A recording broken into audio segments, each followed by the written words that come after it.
welcome to Everything Pro Wrestling.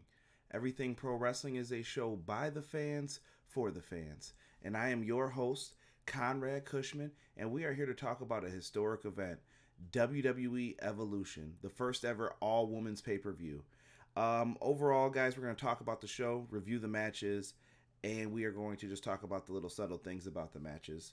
I'll have grades in the description box down below if you are curious, and I'd like to know what you thought of the matches as well, so make sure you leave that down in the comment section below. Also, folks, if you could do me a favor, make sure you like the video and subscribe to the channel. We are almost at 200 subscribers, so keep up the good work. We're building that fan base up slowly but surely, and I want you guys to check out Everything Pro Wrestling when you want to hear about your wrestling reviews and news. Now, let's get into this show, guys. WWE Evolution, big deal, first women's pay-per-view. They have not done a lot to get us excited or hyped for this show, but they're doing their best. And what I see basically when I am looking at this card is it felt rushed, it felt thrown together, and it felt like it was overshadowed by Crown Jewel, the Roman Reigns news, and everything else going on in the world of WWE. With that being said, though, we had a commentary team of Michael Cole, Beth Phoenix, and Renee Young. Michael Cole actually did a pretty decent job tonight.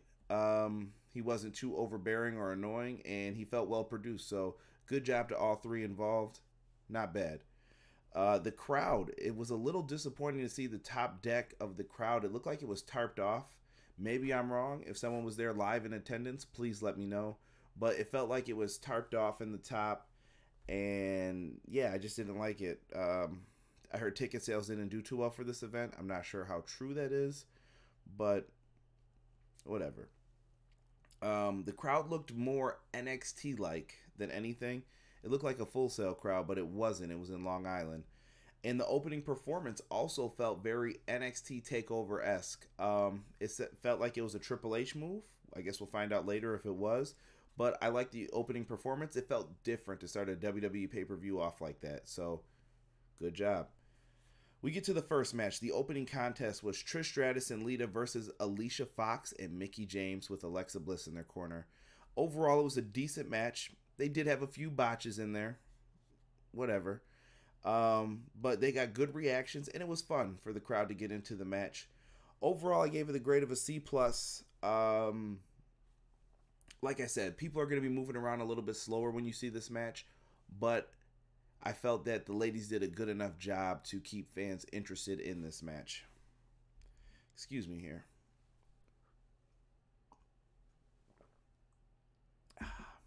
Hit the spot, that water. So we get to the second match. We have a 20-women's battle royal. We had so many people in this match. I got to go to who was all exactly in this match. So we had names like Asuka, Billie Kay, Carmella, Dana Brooke, Ember Moon, Lana, Mandy Rose, Naomi, Nia Jax, Peyton, Royce, Sonya Deville, Tamina, Torrie Wilson, Michelle McCool, Alundra Blaze, Ivory, Molly Holly, Kelly, and Maria Kanellis. So the Iconics come out last. They're on the microphones talking crap. So what do you think happens? You get exactly what you expect. And if you guys, I'm sorry, if you're in the chat, you guys can feel free to talk. I see we got some people watching, so feel free to talk in the live chat, and I'll try to respond to you guys and bring up what you're bringing up here. We're on the Battle Royal right now, guys. So the Iconics come out. They were talking crap. They ended up getting eliminated by all the girls. Usual spot you see in those types of matches. But then we had a face-off of all of the new women's wrestlers versus the old women's wrestlers. Battle Royals are always fun. And overall, I thought it was really good. What's going on, Kevin Alvarez? And overall, fun match. We get down to the last few people that are in there. We have Asuka, Ivory, Tamina, Ember Moon, Nia Jax. Everyone's getting eliminated. There was a good face-off with Asuka and Ember Moon that the people went crazy for. You heard NXT chants. I thought it was pretty cool to see that. Excellent work between both of them. So Asuka eventually gets eliminated. Ivory, good job. Kudos to her and all the legend women who came back and were in this battle royal. But it came down to Ember Moon, Nia Jax, and they're battling, and you think that they're both going to eliminate each other, and Zelina Vega comes from out of nowhere and attempts to eliminate both of them. She winds up getting picked up and thrown to the outside by Tamina, who was eliminated when we got to like the last 5 or 6 people.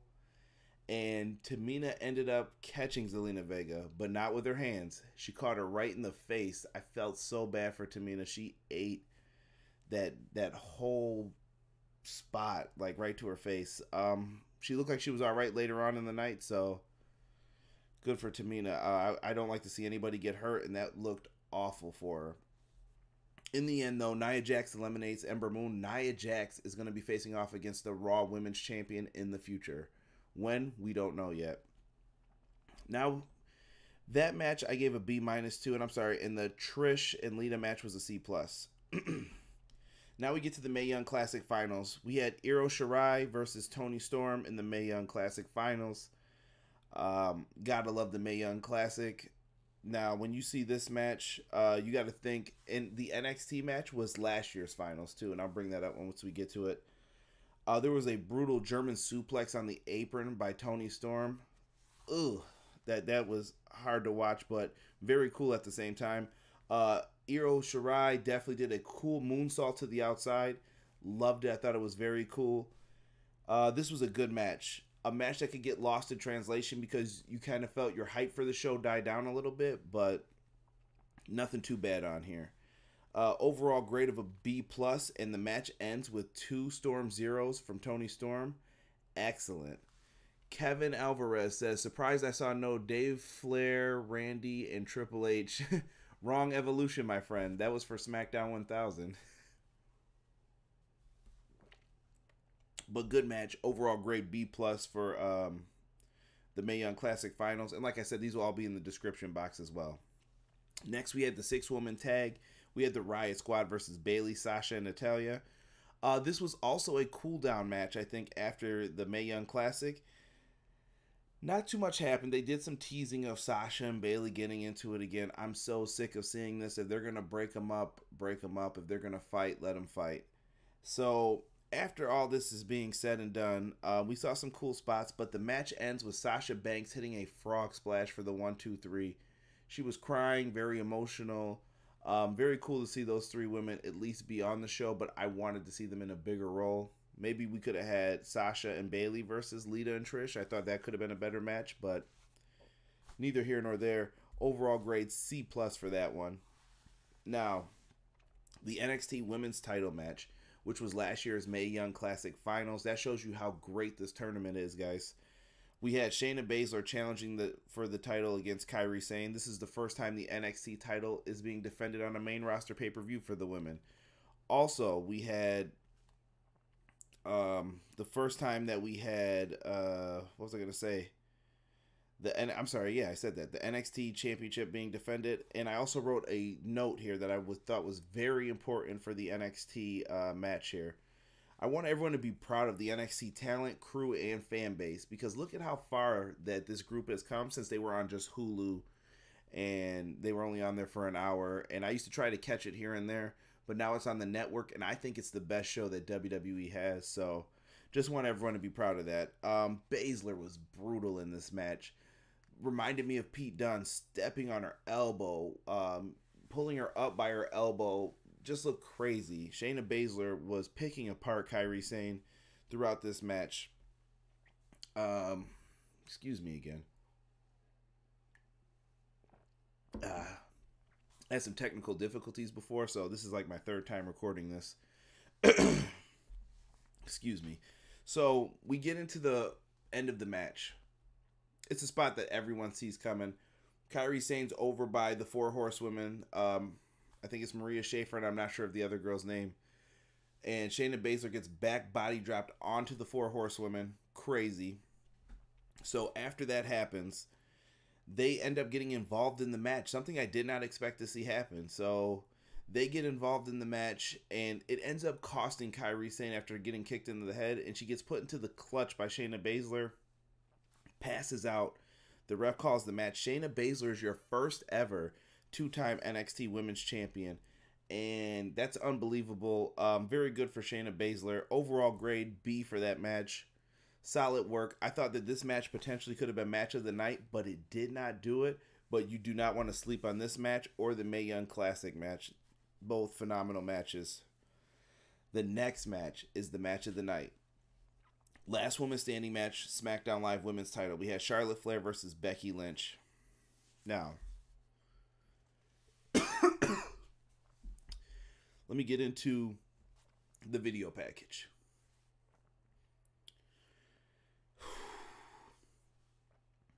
In the video package, Becky Lynch is getting booed.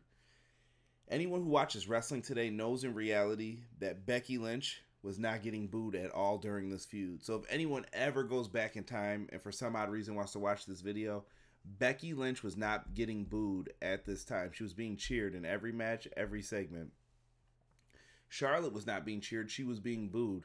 And I think they should still flip them from babyface and heel. If you listen to the podcast every week, I say this all the time. Becky Lynch should be the face. Charlotte should be the heel. With all that being said, we get our second ever last woman standing match in WWE. The only other one that I know of is Asuka versus Nikki Cross in NXT. If I'm wrong, someone tell me. But that's the only other match I can think of that had that stipulation. We get a good back and forth match. We saw tables, ladders, chairs. It was a brutal match. But the match ends after a table is set up on the outside and Becky Lynch powerbombs Charlotte through the table. Charlotte cannot get up for the 10 count. It's an amazing match. I don't want to tell you guys too much. I want you to go back and check it out. That's how good this match was. I gave it an A-. Match of the night. Definitely one of the best. Really good. And I wonder if they're going to carry this feud over. I kind of want it to be finished myself. But it'll be interesting to see here. We get to the last match. The main event was for the Raw Women's Title. Nikki Bella versus Ronda Rousey. That was a hard match to follow up with after that last woman standing match. Nothing they did was probably going to amount to it because it was a regular match. It was okay. I felt Ronda Rousey put up too much of a fight with Nikki Bella and her sister. I mean, this is the same woman who beat up 5 security guards. I don't get it. So, long story short, Ronda Rousey wins with the armbar. She beats Nikki Bella in a okay match. It was enough to keep the crowd's attention, but it was okay. Overall, I gave that a grade of a C. Now, when you look at the show overall, guys, I thought it was a very solid show. It exceeded my expectations. I gave it an overall grade of a B-. I thought they did a tremendous job on this. And it's something that I'm looking forward to see what they do with it in the future. Do I want to see women's tag titles? Not really in particular. They have enough belts to worry about that they don't make use of. So I don't think women's tag titles are going to do any good for the main roster. But I'm interested in hearing what you guys thought of the show. Do you want to see another WWE Evolution or all-women show? I'm up for it. I thought that this show did a good enough job that I'm like, yeah, I'll be willing to watch another one if they had it. What are your thoughts on Crown Jewel? Anything you guys want to talk about pro wrestling related, leave it down below. What was your match of the night for this show?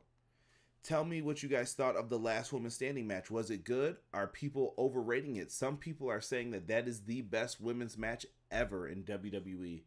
Do you agree with that?